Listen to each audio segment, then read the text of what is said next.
Biz бұл Манас деген биздин өзөктүү эпосубуз, өзөктүү улутубуздун уңгусу десек жарашат.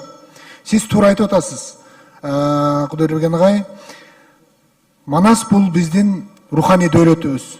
Манас бул биздин улуу мурасыбыз. Манас бул биздин духубуз. Демек, шаарга аты берилгенден кийин мен Жалал Абадтык туугандарыбызды куттуктайм. Бирок бүгүн кандай кубанып атышса, эртең андан 7 эсе, 10 эсе чоң жоопкерчилик болуп атканын дагы сезишет деп ойлойм да. Анткени Манастын сойкулары деп чыкпаш керек. Манастын коррупционерлери деп интернеттерге чыкпаш керек. Манастын зөөкүрлөрү деп чыкпаш керек. Ушул сөздөр этиятталып, айтылып, ошол райондо, ошол шаарда мыйзам бузгандар, жанагындай жаман иштерди кылгандар дээрлик жокко эсе болуп, эл үлгү катары көрсөтүлүшү керек да. Манастын атына сөз кетип калат.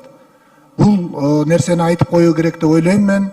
Ошон үчүн Манасты биз кече жакында жанагы ичимдиктердеги аттары берилгенде, Манас Семетей Сейтек дегенде дагы аябай чоң талкууларды жаратканбыз.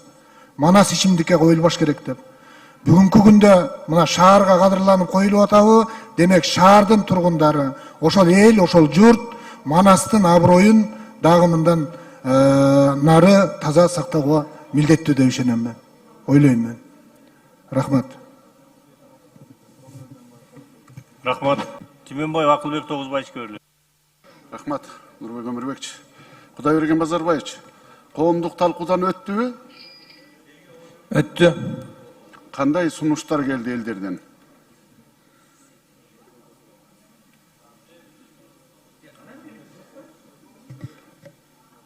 Жалал Абад шаарында 7 МТУ бар. Ошоки ар бир МТУ элди чогултуп, чогулушту өткөрүп, протоколдордун баардыгын бияка бизге берген. Ошондо Жалал Абад шаарынын тургундары... Кудайберген Базарбаевич, бир эле Жалал Абад шаар эмес, бүт баягы 7 область болсо, 7 областтан ошол баардык элден баягы талкууга коюлуш керек да. Ошол талкууда Ысык Көл обласы, Нарын обласы, Баткен обласы, Чүй обласы элдери кандай сунуштарды берди? Эми Жалал Абад обласы билебиз, алар бүгүнкү күнү күтүп атат, ошол Манас шаары болсо экен деген. Эми коомдук талкууга койгондо бир эле тиги Феликс Шалшембаевичтин баягы оюн укпайбыз да. Коомдук талкуулоодо өзүңөр көргөндөй ар кандай ойлор болгон. Бирок басымдуу көбүрөгү элибиз болсо ошо эки сунушту колдоп беришти. Баягы мына биз айтып коелу, илгертен деп коелу, баягы өзүбүздүн кыргыздын жалпак тили менен. Жалал Абад шаары жаштардын шаары деп келгенбизде, мен каршы эмесмин бүгүнкү күнү Манас болгон. Эми баягы аталышы бүгүнкү күнү ошол Манас атабыздын атын айтып, ошол жерге шаарга берип аткандан кийин ошол Жалал Абад шаарында бүгүнкү күнү баягы Манас атабыздын Манас эпосу бар. Ошол жерде баягы Манас областынын жигиттери мындай экен, жетигиндей экен деген сөздөр болушу мүмкүн. Ошондо Манас атабызга сөз тийип калбайбы? Жок. Эми баягы коомдук талкууда кандай ой пикирлер болду? Коомдук дегенибиз элибиз, кыргыз мамлекетинде жашаган элдерибиз эмне деген сунуштарды айтты, бүгүн айтпай атасыз. Аларды азыр далилдеп, бул жерде могул адам мындай деп сунуш берди, тиги мындай деп сунуш берди деген суроону берсем, сиз ага так жооп берген жоксуз. Эми мен каршы эмесмин, колдоп берем. Ошол элдин дагы оюн, пикирин угуш керек да бүгүнкү күнү. Бир эле кишинин оюн угуп эртең тиги жогорку кеңешти Жалал Абадка көчүрүш керек деген ойлорду уга бербей, мындай элдин калыс сөзүн угуп, элдин пикирин уксак жакшы болот эле. Эми рахмат. Рахмат. Кийинки сөз Бекешев Дастан Далабаевичке берилет. Кудайберген Базарбаевич, суроо мындай болуп атат да. Манас атындагы бизде Кыргызстанда канча айыл бар?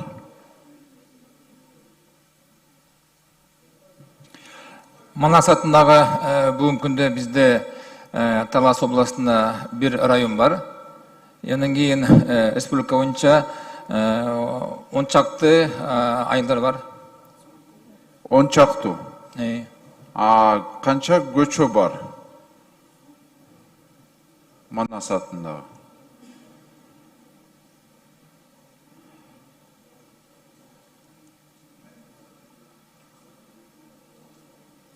Мен аны осы тактап сизге кошумча дагы маалымат берейин. Айтып коесуз, Анда мындай, ошол айылдар аталышы өзгөрүлөбү? Мына шаар болот буюрса, мен дагы колдоп берем, мен каршы эмесмин. Себеби бул жерде жазылып турат, жалалбаттыктар, манастыктар деп болобуз деп өзүлөрү эле сунуштап чыгат деп атат да. Мейли. Жок, алардын аттары өзгөрбөйт. Ушундай эле калат да? Калат. Дагы акыркы суроо, билбейм кандай болот. Манас атабыздын күмбөзү эмне болот? Ошол жер Манас шаарында болобу? Жылдырабызбы? Эми бул мындай да, Манас атабыздын духу, анын болсо кармандыгы болсо кыргыз элине бүт баарына таандык. Ошон үчүн кайсы бир регионду, мисалы Мореки Манас деп айтышта бүгүнкү күндө болбойт. Жанагы сиз айткандай Манас Ордо катары Ушундай эле кала берет. Кала берет. Всё, рахмат. Суроо жок. Рахмат. Рахмат. Рахмат, Нурбек Омурбекович. Кудайберген Базарбаевич, мыйзам долбоорун албетте колдойм. Менде суроо эмес, менде дагы сунуш, каалоо тилектер бар. Мына өзүңүз билгендей, кече жакында баарыбыз эле Жалал Абад облусунда болуп келдик, Жалал Абад шаарында болдук. Болуп көрбөгөндө ушунчалык жакшы жака жылыштар, өзгөрүүлөр бар. Эми бүгүнкү күндө Жалал Абад шаарын Манас шаары деп атоодагы элдин сунушу болуп атыптыр, элдин демилгеси албетте колдоо керек. Ошого жараша эми Манас шаары болгондон кийин атына заты жарашкан шаар болсун. Бүгүнкү күндө бизде мына Манас шаары болсун, менин сунушум Манастын бир жакшынакай айкелин тургузуу керек да. Мына бизде Бишкек шаарында Манастын айкели бар.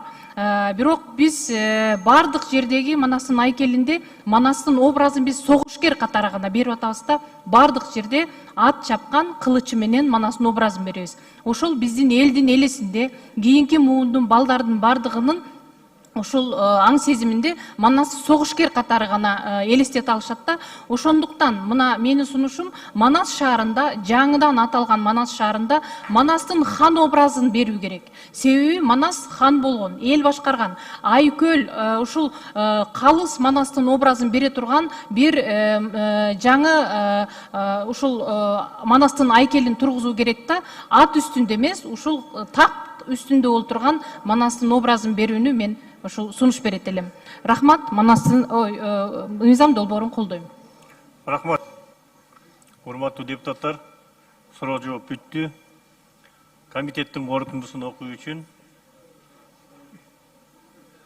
отурыңыз.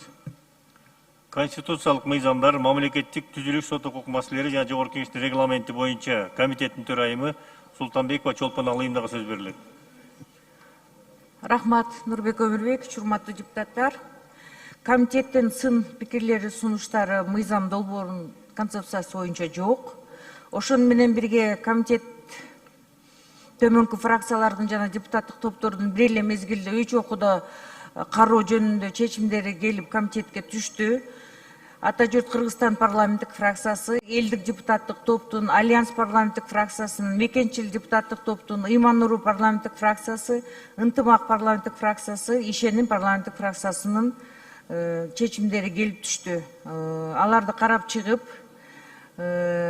добуш берүүнүн жыйынтыгы менен комитеттин корутундусу Кыргыз Республикасынын Жалал Абад облусунун Жалал Абад шаарын Манас шаары деп кайра атоо жөнүндө Кыргыз Республикасынын мыйзам долбоорунун концепциясын жактыруу жана аны бир эле мезгилде 3 окуудан кабыл алуу Кыргыз Республикасынын жогорку кеңешине сунушталсын. Рахмат, Чолпон Алыйымов. Урматтуу депутаттар, аталган мыйзам долбоорун биринчи окуудан добушка коем, добуш бериңиздер.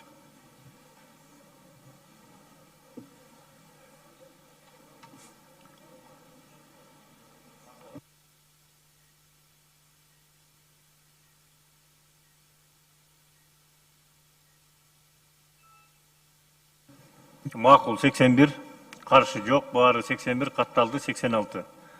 Мыйзам долбоору биринчи окуудан кабыл алынды.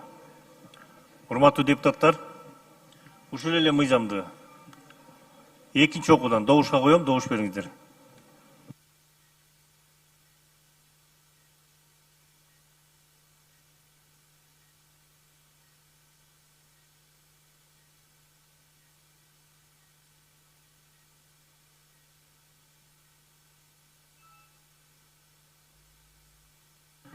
Макул 81, каршы жок, баары 81, катталды 86. Мыйзам долбоору экинчи окуудан кабыл алынды. Ушул эле мыйзамды үчүнчү окуудан добушка коем, добуш бериңиздер.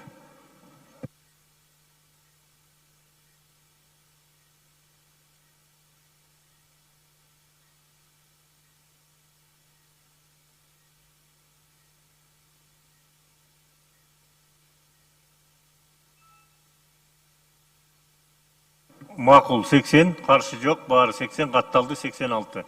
Мыйзам долбоору үчүнчү окуудан кабыл алынды. Чакырылгандар бара берсеңиздер болот.